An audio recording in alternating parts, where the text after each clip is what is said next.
नमस्कार, ये आकाशवाणी है। अभी आप मनोज कुमार शर्मा से समाचार सुनेंगे।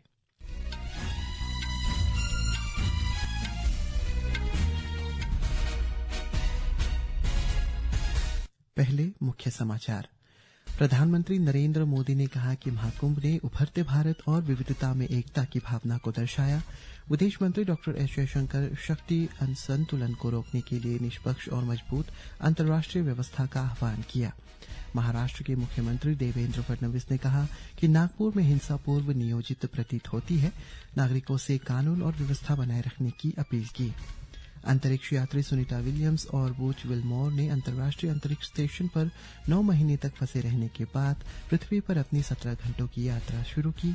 और कबड्डी विश्व कप में भारतीय पुरुष और महिला दोनों टीमें आज इंग्लैंड के वुल्वरहैम्पटन में अपने ग्रुप मैच खेलेंगे।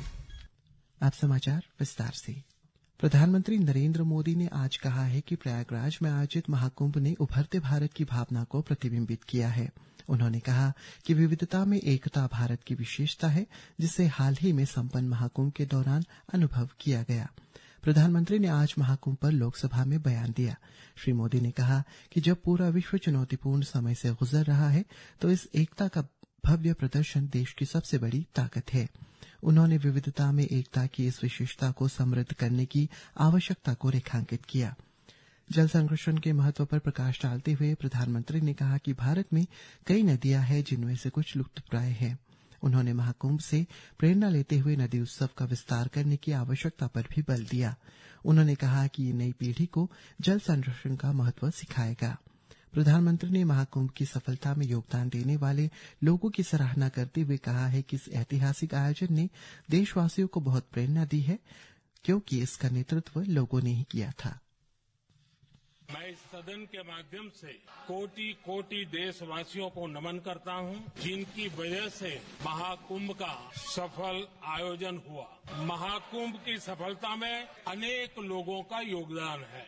मैं सरकार के, समाज के सभी कर्मयोगियों का अभिनंदन करता हूं। मैं देश भर के श्रद्धालुओं को, यूपी की जनता, विशेष तौर पर प्रयागराज की जनता का धन्यवाद करता हूं। विदेश मंत्री डॉक्टर एस जयशंकर ने निष्पक्ष और मजबूत अंतर्राष्ट्रीय व्यवस्था की जरूरत पर जोर दिया। उन्होंने जोर देकर कहा है कि मजबूत वैश्विक व्यवस्था की अनुपस्थिति न केवल शक्तिशाली देशों को लाभ पहुंचाती है, बल्कि छोटे देशों को जोखिम उठाने और स्थापित मानदंडों की चुनौती देने में सक्षम बनाती है। डॉक्टर जयशंकर आज सुबह नई दिल्ली में रायसीना डायलॉग के सत्र Thrones and thorns defeating the integrity of nation पर बोल रहे थे। उन्होंने कश्मीर पर पाकिस्तान के अवैध कब्जे के साथ भारत के अनुभव का हवाला देते हुए संप्रभुता और क्षेत्रीय अखंडता के महत्व पर प्रकाश डाला। डॉक्टर जयशंकर ने म्यांमार और पश्चिमी देशों में सैन्य तख्तापलट पर अंतर्राष्ट्रीय प्रतिक्रियाओं में अंतर को इंगित करते हुए वैश्विक मानकों पर निष्पक्षता और स्थिरता की आवश्यकता पर भी जोर दिया। उन्होंने पिछले 8 दशकों में वैश्विक व्यवस्था की गहन समीक्षा का आह्वान किया और दुनिया में शक्ति के बदलते संतुलन को मान्यता देने का आग्रह किया।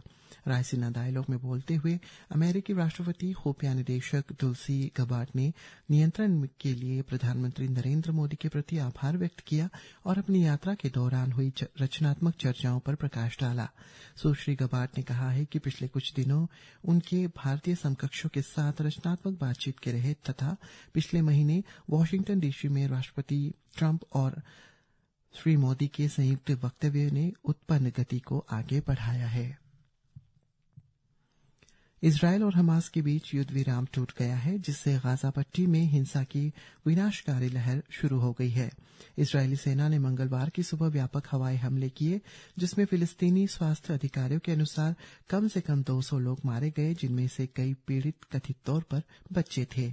गत 19 जनवरी 2025 को युद्ध विराम शुरू होने के बाद से ये सबसे बड़ा सैन्य हमला है, जिसने लगभग 2 महीने की सापेक्ष शांति को समाप्त कर दिया है।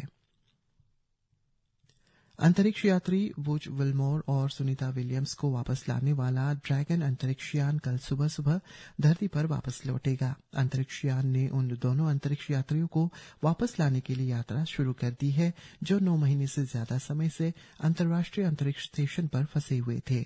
ये दोनों आज सुबह 10:35 IST पर अंतर्राष्ट्रीय अंतरिक्ष स्टेशन से अलग हो गए और अब 17 घंटों की भीतर ही घर वापसी की यात्रा शुरू हो गई है। नासा ने कहा है कि ड्रैगन अंतरिक्ष यान कल सुबह 3:27 पर धरती पर उतरेगा।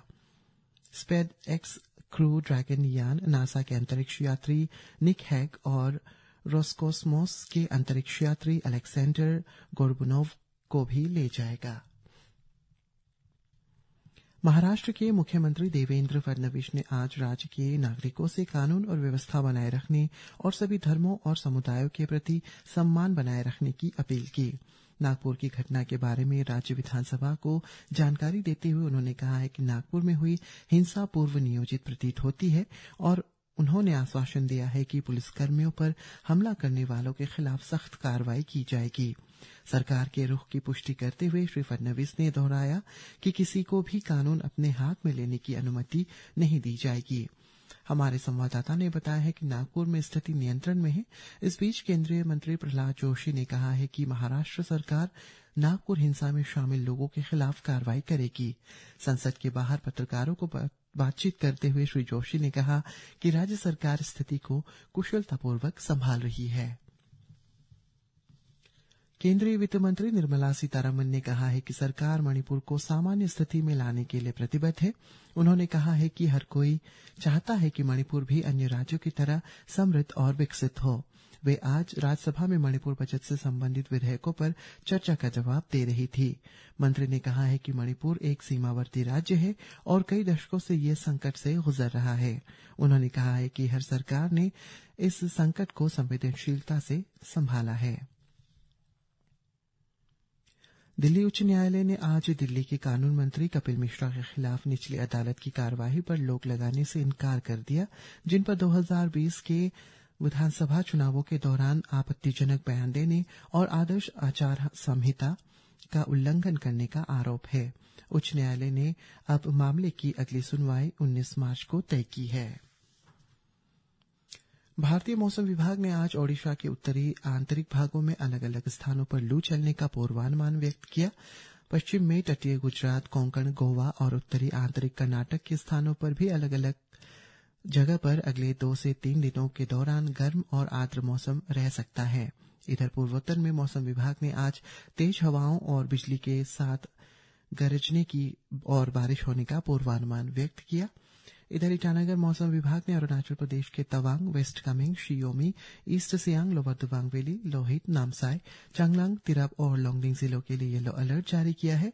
इन जिलों में गरज के साथ बिजली गिरने और तेज हवाएं चलने की संभावना व्यक्त की गई है। पंजाब में नशा विरोधी अभियान के दौरान पिछले 17 दिनों में पुलिस ने 1651 प्राथमिकी दर्ज करने के बाद 2575 ड्रग तस्करों को गिरफ्तार किया है। पंजाब के पुलिस महानिदेशक गौरव यादव ने बताया है कि इन लोगों के पास से 95 किलोग्राम हेरोइन, कोकेन और अन्य ड्रग के अलावा 7 लाख से अधिक नशीली गोलियां और इंजेक्शन भी बरामद किए गए हैं। 64 लाख रुपए की ड्रग मनी भी बरामद की गई है। उन्होंने कहा है कि नशे की लत से शिकार लोगों को अनावश्यक रूप से परेशानी नहीं की जानी चाहिए और उन्हें इलाज के लिए नशा मुक्त केंद्रों में भी भर्ती कराया जाना चाहिए। प्रवर्तन निदेशालय ईडी ने जमीन के बदले नौकरी के धनशोधन मामले में राजद अध्यक्ष और बिहार के पूर्व मुख्यमंत्री लालू प्रसाद कल पूछताछ के लिए तलब किया है। सूत्रों ने बताया है कि श्री प्रसाद को मामले में चल रही जांच के संबंध में केंद्रीय प्रवर्तन एजेंसी के पटना स्थित क्षेत्रीय कार्यालय में उपस्थित होकर अपना बयान दर्ज कराने को कहा गया है।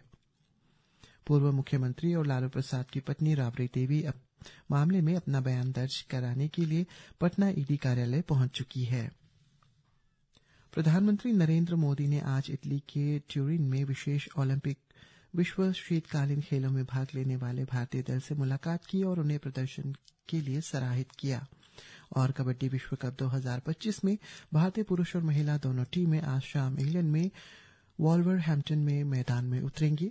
महिला टीम ग्रुप डी से वेल्स के साथ शाम 5:30 पर भारतीय समयानुसार भिड़ेगी, जबकि पुरुष टीम ग्रुप बी में स्कॉटलैंड के साथ रात 10:30 पर भारतीय समयानुसार भिड़ेंगी।